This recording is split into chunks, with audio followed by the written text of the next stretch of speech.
இன்னைக்கு ஒரு முக்கியமான ஒரு விஷயம் என்ன தெரியுமா? ஜனநாயகன் படத்துக்கான ஷூட்டிங் எடுக்கிறாங்க. மக்கள் பரப்புரைன்ற பேர்ல தாவேகா தலைவர் விஜய் எல்லாம் வந்தாங்க. ஷூட்டிங் தான் இது போச்சு. அதுக்கான ஒரு கூட்டத்தை ஏற்படுத்தி தான் மக்களோட இவ்வளவு உயிர் போச்சுன்றது நம்ம ஆரம்பத்துல இருந்தே சொல்லிட்டு இருந்தோம் இல்லையா? என்னோட பழைய வீடியோ எல்லாம் பாத்தீங்கன்னாலே தெரிஞ்சிருக்கும். பட் இப்ப அதுதான் வந்து நிக்குதா? உண்மையா அதுதான் வந்து நிக்குதா?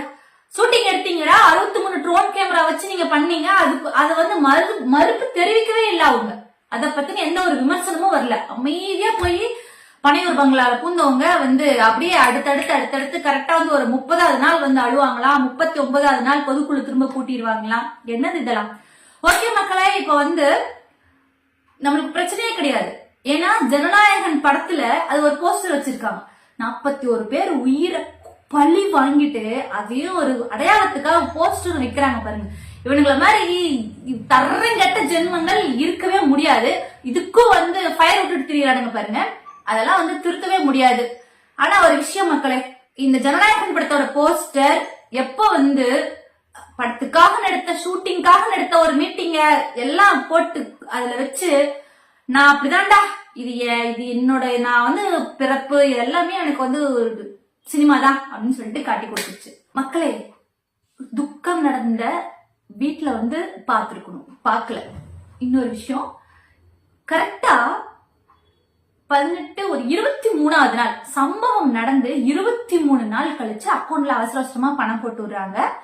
30வது நாள் இங்கிருந்து எல்லாத்தையும் அங்க சென்னைக்கு வர வச்சு ஆறுதல் தெரிவிக்கிறாங்க.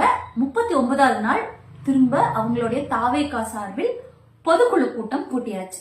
அதுக்கு அடுத்தது அழகா ஜனநாயகனுக்கு உண்டான ட்ரையல் போயாச்சு.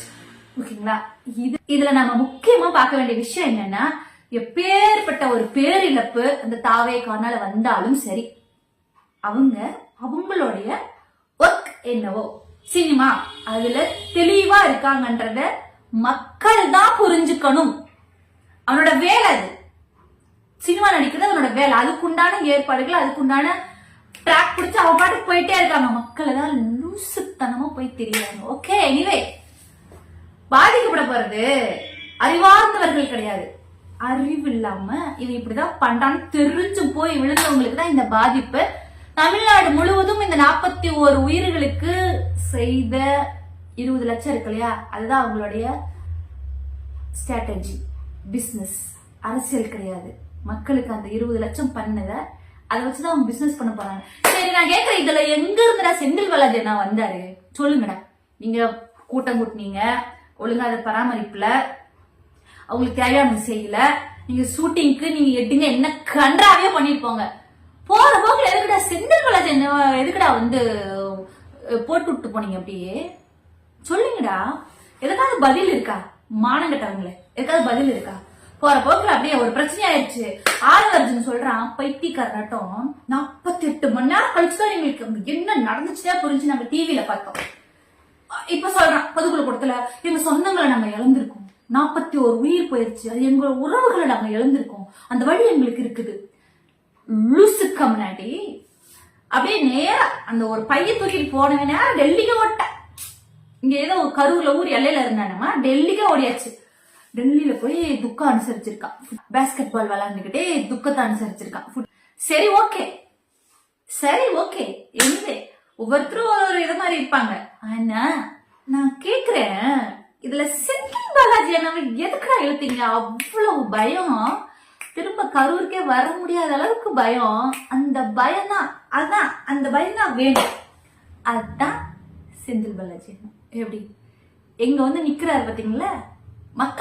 மக்களுக்கு தெரியும் யாரு நடிக்கிறா, யாரு மக்களோட மக்களா இருக்கான்னு மக்களுக்கு தெரியும். இவங்க என்னதான் கத்துனாலும் கதறினாலும் ஏதாவது கண்டுகிட்டாரா? எத்தனை அவதூறுகள் சொன்னாங்க. ஒரே ஒரு பிரஸ் மீட் அடிச்சுட்டாரா? புள்ளி விவரத்துல அப்படியே எடுத்து செருப்புல அடி வாங்கிட்டு போயிட்டாங்க கரூருக்கு வந்து. அதுவும் அவங்களோட மக்கள் தான், அது நம்ம ஒண்ணும் பண்ண முடியாது. பட் வந்து என்ன சொல்றது, ஒன்னும் பண்றதுக்கு வழி இல்லை. ஆனா வந்து செந்தில் பாலாஜி அண்ணா மேல பூசப்பட்ட ஒரு சின்ன ஒரு கரைக்கு அந்த பிரஸ் மீட், அந்த ஒரு பிரஸ் மீட்டுக்கு அப்புறம் அவன் கதர் கதர் பதர் பதர்னு போயிட்டான். அதுக்கப்புறம் அதை பத்தி பேசவும் இல்லை. அதுக்கப்புறம் அப்படியே அவங்களுடைய ரொட்டீன்ஸ் பார்க்க ஆரம்பிச்சாச்சு. ஓகே.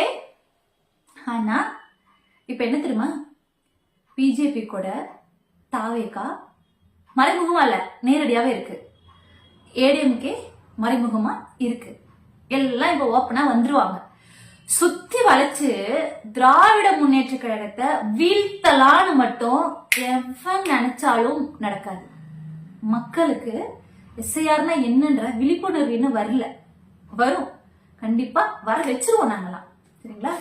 ஆனா கண்டிப்பா தமிழ் மக்கள் யாரும் ஓட்டு இல்லாம இருக்க மாட்டாங்க. கண்டிப்பா நாங்க கொண்டு வந்துருவோம். எஸ்ஐஆர் பத்தின எந்த ஒரு நெகட்டிவான விஷயமும் தமிழ்நாட்டுல புகுத்த முடியாது.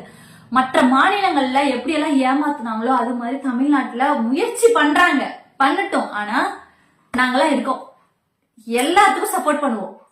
நாங்களாம் இருக்கோம். எஸ்ஐஆரோடைய கெட்ட எண்ணம் தமிழ்நாட்டில் செல்லுபடியாகாது. என்னென்றால் இது திராவிட மண். திராவிட மண்ல எஸ்ஐஆர் ஒண்ணும் பண்ண முடியாது. என்ன சக்தி வேணாலும் வரட்டும், என்ன சக்தி வேணாலும் வரட்டும். கரூர் செந்தில் பாலாஜி அண்ணாவின் கோட்டை, தமிழ்நாடு திராவிட முன்னேற்ற கழகத்தின் கோட்டை. இதுல எந்த மாற்றமும் இல்லை. யாரும் எதுவும் செய்ய முடியாது.